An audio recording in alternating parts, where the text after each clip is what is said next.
Oi! Brazil by director Terry Gilliam. This is a flashback review, so stick around for the 2024 update at the end. The following comes circa 2003. This is not your average film, and one I must say is one of the most difficult films for the DMR.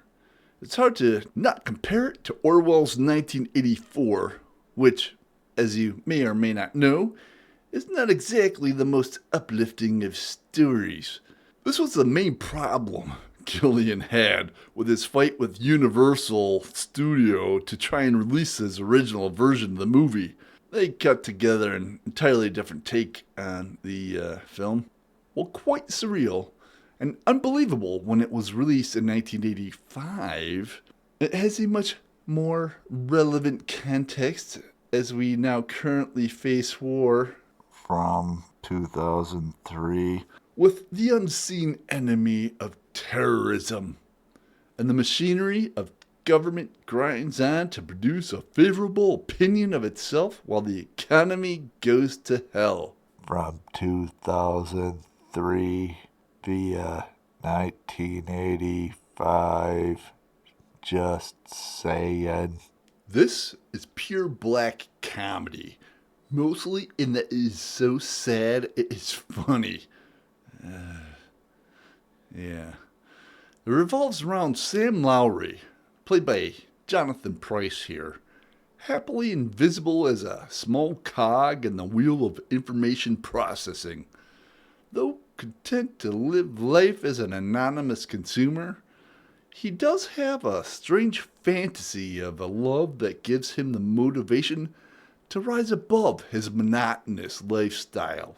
Because this is not normal for the times, and people are by all means not encouraged to do so, he quickly finds himself in a lot of trouble.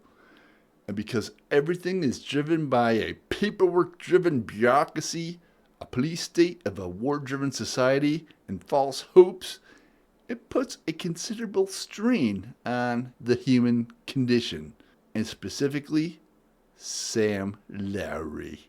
What really makes this film that much more impressive is the style and imagery in which it all plays out. There is the theme of technology that Gilliam loves to use as its own character. While it is supposed to be a part of a future that helps makes lives easier, it is inherently flawed and makes existence that much worse. And the completely polar society that is presented in itself makes this story that much more odd and frighteningly real in some aspects, where an idiotic bureaucracy has run horribly amok. Great scenes, quite a few actually, including when Jack first meets rogue heating engineer Harry, played amusingly by Robert De Niro, the pathetically ineffectual Ian Holm, and the stenographer of Jack taking notes on her interrogations, and the interrogation room itself for its pure emotional power. So, for the 2024 update. Yeah, damn. This is an even harder film to watch 21.5 years later, just in the fact that it has continued to prove how messed up things have gotten in the intervening years. I'm not necessarily one to be pessimistic, but this is a heavy movie, despite its comical trappings and so many tubes. I've watched a time or two since the original review. It's kind of filled me with trepidation to return to it once again, but it was and is necessary. This is still a fantastic and fantastical take on society if left to a soulless bureaucracy.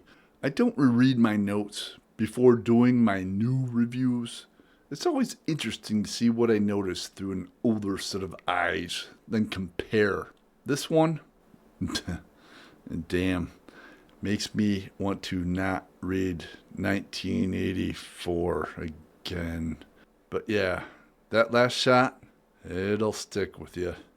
So, for ratings, fuck it. I scored it a bit lower on rewatch from the original, but I'm letting the initial score stand. I did watch a slightly different version of the movie though, since I did actually procure the Blue Criterion edition for my library. Not so much for revisiting, but for preservation. This shit is dark, but essential. It's a story, 5.5 beers. Sam can be a little too much of a goober at times, but look, 5.5 beers. It's a pretty fantastical world to pull off, and Gilliam does it good here. So, this is a movie, if you haven't seen it, yeah, you gotta watch it. If you haven't read Orwell's 1984, read that one too. Just, for whatever reason. Both these are pretty decent takes on what could the future bring. Check it out. Cheers.